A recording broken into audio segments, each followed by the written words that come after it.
जिस आदमी को उसकी पत्नी ने सिर्फ इसलिए छोड़ दिया क्योंकि वह एक सफाई कर्मचारी था। आइए कहानी की शुरुआत करते हैं। जिस आदमी के साथ रहने में एक पत्नी को कभी शर्म आने लगी थी, उसी आदमी के सामने कुछ साल बाद उसे एक अधिकारी के रूप में खड़ा होना पड़ा।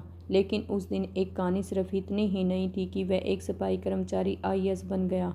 असली कहानी यह थी कि जिस आदमी ने अपनी पत्नी के सपनों को पूरा करने के लिए अपनी पूरी जिंदगी लगा दी, उसी पत्नी ने सफलता मिलने के बाद उसे अपनी ज़िंदगी का सबसे कमज़ोर हिस्सा समझ लिया था और उसे बाहर कर दिया। पहल सिर्फ 17 साल की थी, 12वीं कक्षा में पढ़ती थी और अधिकारी बनने का सपना देखती थी, लेकिन परिवार की स्थितियों के कारण उसकी शादी मनोज से कर दी गई। मनोज नगर पालिका में सफाई कर्मचारी था। उसकी नौकरी छोटी समझी जाती थी, तनख्वाह सीमित थी और घर में भी ही साधारण था। लेकिन मनोज से शादी कर दी गई। मनोज नगर पालिका में सफाई कर्मचारी था। उसकी नौकरी छोटी समझी जाती थी, तनख्वाह सीमित थी और घर भी साधारण था। लेकिन मनोज की सोच बहुत बड़ी थी। शादी के बाद जब पायल ने अपनी किताबें एक तरफ रख दी तो मनोज ने उससे कहा था, किताबें क्यों बंद कर दी? शादी हुई है, तुम्हारा सपना थोड़ी खत्म हुआ है। उसी दिन से मनोज ने अपनी पत्नी की पढ़ाई को अपनी जिम्मेवारी मान लिया। वह सुबह नौकरी पर जाता, दिन भर शहर की सफाई करता और शाम को थक कर घर लौटने के बाद भी पायल के लिए समय निकालता। पायल की फीस भरने के लिए उसने अपनी ज़रूरतें छोड़ी, कई बार घर के खर्च कम किए और जब उनके घर 2 बेटियां हुई तो उसकी जिम्मेदारी भी ही संभाली ताकि पायल बिना किसी रुकावट के पढ़ सके। पायल असफल होती तो मनोज उसे फिर से किताब खोलने के लिए कहता कि तुम एक दिन अधिकारी बनोगी। आखिरकार वह एक दिन आया जब पायल का चयन राज्य प्रशासनिक सेवा में हो गया और वह एसडीएम बन गई। उस दिन मनोज की खुशी का ठिकाना नहीं था। उसने पूरे मोहल्ले में मिठाई बांटी और गर्व से कहा कि उसकी पत्नी अब एसडीएम है। लेकिन मनोज को नहीं पता था कि जिस सफलता का वह जश्न मना रहा है, वही सफलता धीरे धीरे उसकी पत्नी के मन में उसके लिए श्रम का कारण बनने वाली है। एसडीएम बनने के बाद पायल की ज़िंदगी पूरी तरह बदल गई। अब उसके पास सरकारी गाड़ी थी, सरकारी आवास था, कर्मचारी थे और हर जगह लोग उसे मैडम कहकर बुलाते थे। उसके आसपास बड़े बड़े अधिकारी रहते थे और उसकी मुलाकात जिले के डीएम आदित्य वर्मा से हुई। आदित्य अनुभवी अधिकारी था, आत्मविश्वासी था और पायल के काम की तारीफ करता था। शुरुआत में उनकी बातचीत सिर्फ काम तक सीमित थी, लेकिन धीरे धीरे पायल उनसे अपनी नज़दीकी निजी ज़िंदगी की बातें भी करने लगी। आदित्य उसे समझाता कि उसे अपने कैरियर पर ज़्यादा ध्यान देना चाहिए और अपनी ज़िंदगी को आगे ले जाना चाहिए। पायल को उसकी बातें अच्छी लगने लगी। इसी बीच पायल का अपने पति से भावनात्मक रिश्ता कमज़ोर होने लगा। मनोज अब भी वहीं था। सुबह नगर पालिका की वर्दी पहनकर काम पर जाता, शाम को अपनी दोनों बेटियों के साथ बैठता और घर संभालता। लेकिन पायल की नज़र बदल चुकी थी। उसे अब मनोज की मेहनत नहीं, उसकी नौकरी दिखाई देती थी। एक दिन ऑफिस में किसी ने पायल से उसके पति के बारे में पूछा तो उसने सिर्फ इतना कह दिया कि वह सरकारी नौकरी करता है। उसने यह नहीं बताया कि वह नगर पालिका में सफाई कर्मचारी हैं। उस दिन पहली बार पायल को अपनी ही शादी छिपाने की ज़रूरत महसूस हुई। धीरे धीरे वह मनोज से दूर होती गई। मनोज पूछता हाँ कि क्या हुआ तो वह कहती कि काम बहुत है, लेकिन असली समस्या काम नहीं था। असली समस्या यह थी कि पायल अब अपने पति को अपनी नई सामाजिक स्थिति के हिसाब से देखने लगी थी। उसे लगने लगा था कि एक एसडीएम पति को भी कितने बड़े पद पर होना चाहिए। आदित्य के साथ उसकी नज़दीकियाँ भी बढ़ती गई और आखिरकार वह रिश्ता उस सीमा को पार कर गया जिसे पार नहीं करना चाहिए था। पायल को लगने लगा कि मनोज उसकी पुरानी जिंदगी है और आदित्य उसकी नई दुनिया है। एक दिन मनोज अपनी ही दोनों बेटियों को लेकर पायल के सरकारी आवास पर पहुंचा। बच्चियां अपनी माँ से मिलने के लिए बहुत खुश थीं। मनोज के हाथ में उसके लिए कुछ सामान था। उसने सोचा था कि आज पूरा परिवार कुछ समय साथ बिताएगा, लेकिन पायल ने उसे देखकर असहज होकर कहा, तुम यहाँ आने से पहले मुझे बता दिया करो। मनोज ने कहा, मैंने फ़ोन किया था, बच्चियां तुम्हें याद कर रही थी। पायल ने आसपास देखा और फिर धीरे से कहा, तुम समझते क्यों नहीं कि मेरी ज़िंदगी अब पहले जैसी नहीं है। मनोज ने उस तरफ देखा और कहा, मुझे पता है कि तुम अब आगे बढ़ गई हो, लेकिन हम भी तो तुम्हारे साथ ही थे। पायल कुछ पल चुप रही और फिर उसके मुंह से यह बात निकल गई जिसने उसके सालों के रिश्ते को ख़त्म कर दिया। उसने कहा, मुझे तुम्हारे साथ रहने में शर्म आती है। मनोज कुछ सेकंड तक बिल्कुल शांत रहा। उसने अपनी पत्नी की तरफ देखा, फिर अपनी दोनों बेटियों की तरफ देखा और कोई बहस नहीं की। उसने सिर्फ इतना कहा, अगर तुम्हें मेरे साथ रहने में शर्म आती है तो मैं तुम्हें मजबूर नहीं करूँगा। पायल को शायद उम्मीद थी कि मनोज उसे रोकने की कोशिश करेगा, लेकिन उसने ऐसा नहीं किया। तलाक की प्रक्रिया शुरू हो गई। दोनों बेटियों की जिम्मेवारी को लेकर भी विवाद हुआ।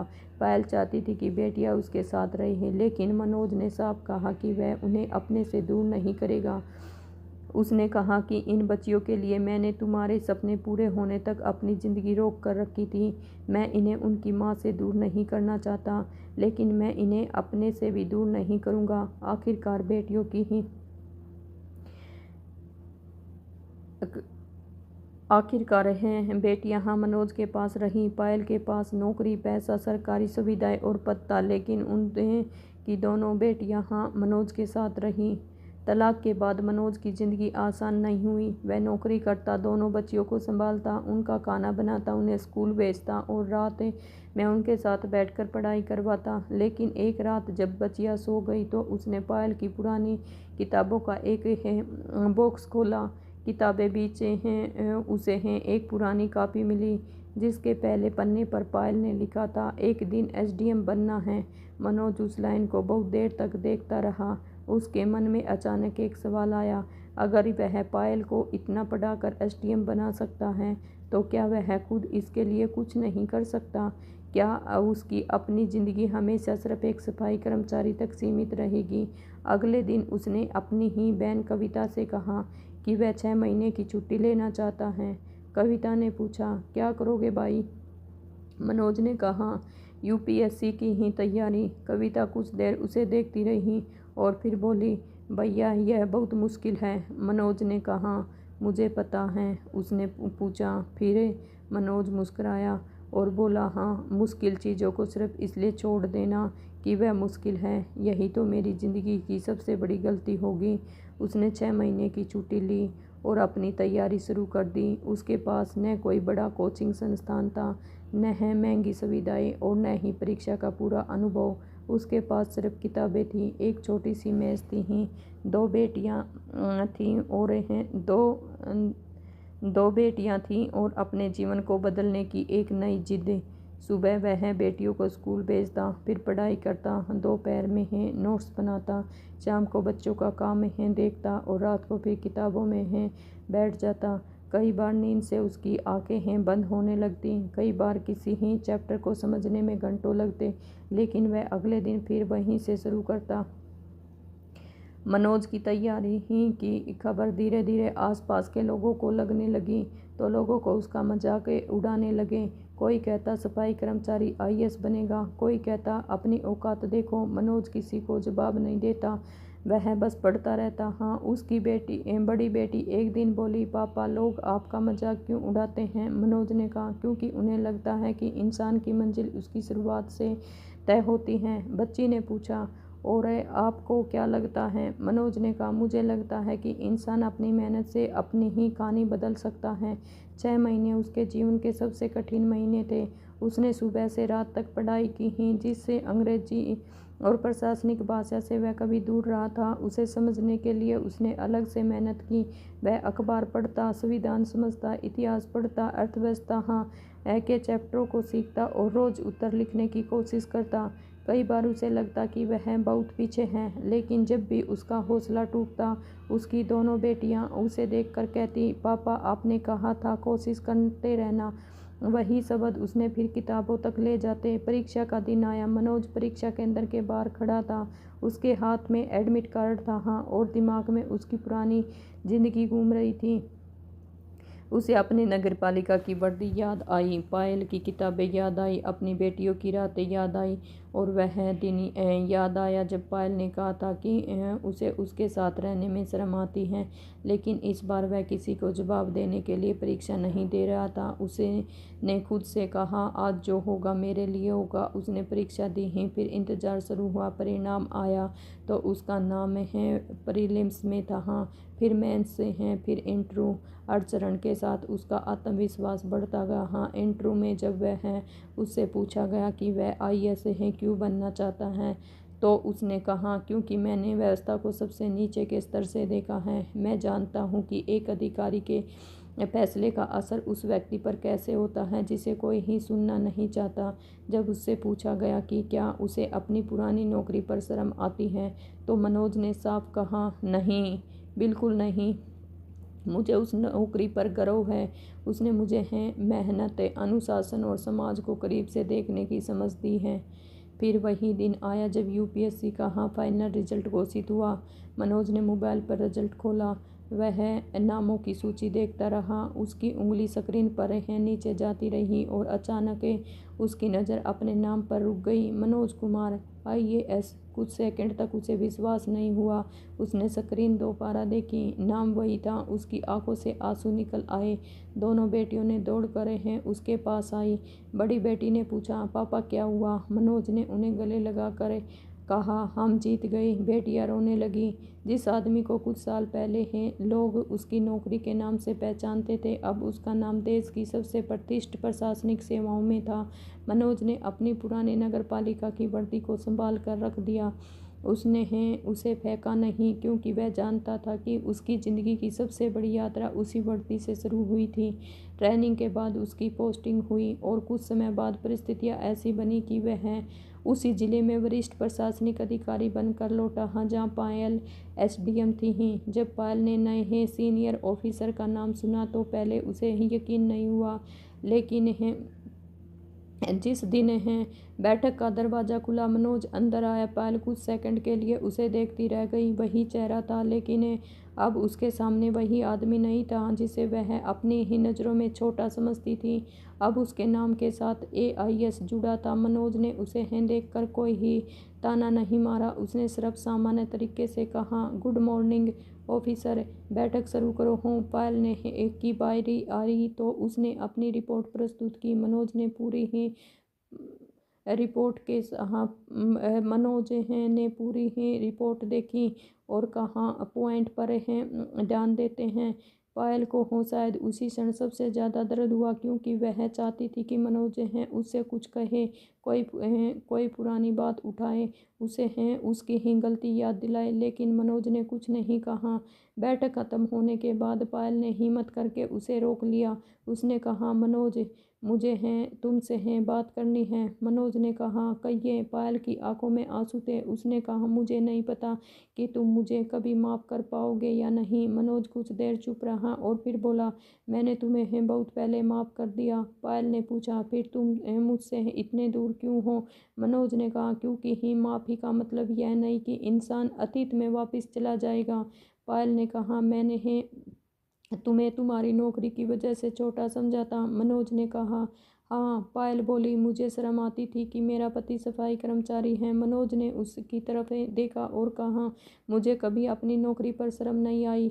शर्म मुझे तब आई थी जब मुझे लगा कि जिस इंसान के सपनों को मैंने अपना समझा, वह मेरी मेहनत को अपनी नौकरी से छोटा समझने लगा। पायल रोने लगी। उसने कहा, मैंने बहुत बड़ी गलती की है। मनोज ने कहा, गलती मान लेना अच्छी बात है, लेकिन मेरी ज़िंदगी अब उस गलती के आसपास नहीं घूमती। उसने अपनी ही बेटियों की तरफ इशारा करते हुए कहा, मेरी ज़िंदगी अब इन दोनों के आसपास है। पायल ने पूछा, क्या तुमने मुझसे कभी नफरत से देखा है? मनोज ने कहा, एक समय बहुत गुस्सा आया था, लेकिन फिर मैंने सोचा कि अगर मैं ज़िंदगी भर तुम्हारे फैसले से नफरत करता रहा तो तुम मेरी ज़िंदगी से जाने के बाद भी मेरी ज़िंदगी में रहोगी। मैंने तुम्हें जाने दिया। पायल के पास कोई जवाब न था। उसे पहली बार समझ आया कि मनोज उससे बदला लेने के लिए आईएएस नहीं बना था। उसने खुद को बचाने के लिए, अपनी बेटियों के भविष्य के लिए और अपने आत्म सम्मान के लिए खुद को दोबारा बनाया था।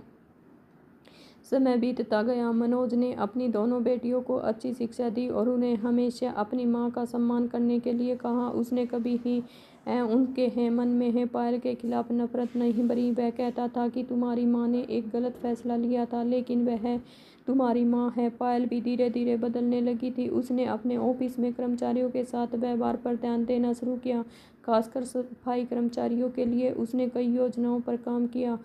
अब जब कोई सफाई कर्मचारी उसके सामने आता तो उसे सिर्फ एक कर्मचारी नहीं बल्कि एक इंसान दिखाई देता। एक दिन उसकी ही बड़ी बेटी ने उससे पूछा, मम्मी आपने पापा को क्यों छोड़ा था? हाँ। पायल कुछ देर चुप रही और फिर बोली, क्योंकि उस समय मुझे लगता था कि इंसान की कीमत उसके पद से होती है।